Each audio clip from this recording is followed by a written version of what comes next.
Pulled out the Game Time app, and I found tickets about an hour before first pitch, and the prices went down, kept going down. They go down closer you get to first pitch or the start of the first period, and you can do that with Game Time. So take the guesswork out of buying tickets with Game Time. Download the Game Time app, create an account, use code LOCKEDONNHL for $20 off your first purchase. Terms apply. Again, that's promo code LOCKEDONNHL for $20 off. Swipe, tap, ticket, go. Download Game Time today. Welcome back into the Locked On and Leafs podcast. Mike DiStefano, Dave Morsuti with you on the show, as we are each and every Monday, Wednesday, and Friday for the duration of the summer, which is coming up quick, dude. And then training camp, then we're back to 5 shows a week, Monday through Friday. And man, we're only a few weeks away. This summer has absolutely flown by. It's insane. Yeah, I know. I can't wait for things to get going. Yeah, I'm super excited for that to get going as well. So training camp just going to be underway in a few weeks here. The first game, preseason game, going to be I think September 21st is the first preseason game that we're going to get. You know what we forgot to talk about actually on Friday, which kind of caused a bit of an uproar with the fan base? Dude, did you see the price of tickets next year? Yep. What the hell is going on? The Maple Leaf ticket is the hottest ticket in the city. I get it. It may be one of the hottest tickets in hockey, but they were already astronomically expensive, and then they just kicked it up a notch this year. Like what? Why? Why do they got to do this? Why did the Maple Leaf? Because people continue to pay the price, man. That's why. Oh, it's gonna cost like $1,000 for a fan for a date night to go to a Leaf game now. Like, you try and get lower bowl tickets for you and a date, it's gonna cost you $1,000. You go out there, you get a couple tickets, you buy a couple soda pops, you get some popcorn, maybe a hot dog, whatever you want to get. It's gonna be $1,000 evening. It's insane. Like it just makes way more sense to just go on a road trip. Dude, it makes way more sense just to drive down to Buffalo and grab yourself a pair of tickets for like $80. Like, it just. At this point, it really is. And then that's why Toronto usually has a good road fan base, because it is cheaper to go on the road. You can literally probably go to Detroit for an entire weekend, right? They got a Saturday night game in Detroit. Go there for the weekend and spend the weekend there, get a hotel, enjoy yourself before or after. And it would still probably be cheaper than just grabbing 2 tickets and taking a TTC down to the bank. It's crazy what tickets are going for nowadays, but people are gonna pay it. You know it. They're gonna pay it, and well, we'll see if we can get into. Not only are people gonna pay it, but people are gonna pay it, and then hopefully sucker people into pay the secondary market prices. Yeah, exactly. Which is even worse. But if you use Game Time, at least you can get yourself $20 off your first purchase using the code Locked On NHL. There's a beer right there. there's a beer. Now you can get yourself a beer. So it just makes sense. If you are grabbing tickets, use Game Time, and at least save yourself an extra $20. All right.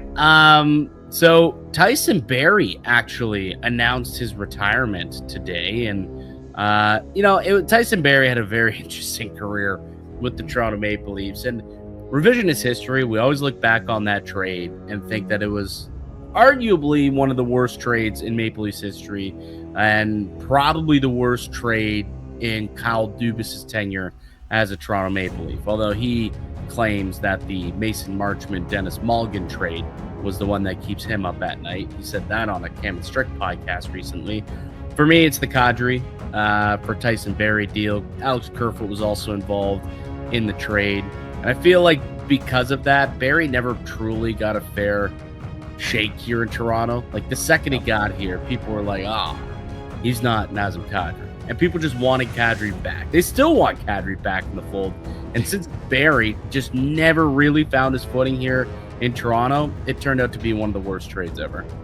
No, it just felt like another one of those deals that was made where the coach and the GM just were not on sync with it. No, not at all. Like, there is no Mike Babcock's game in Tyson Barrie. None whatsoever. No. He didn't play him he tried him on the top power play, didn't work. Okay, we're gonna take him off. As soon as Sheldon Keefe comes, Tyson Barrie, you're back on the top power play.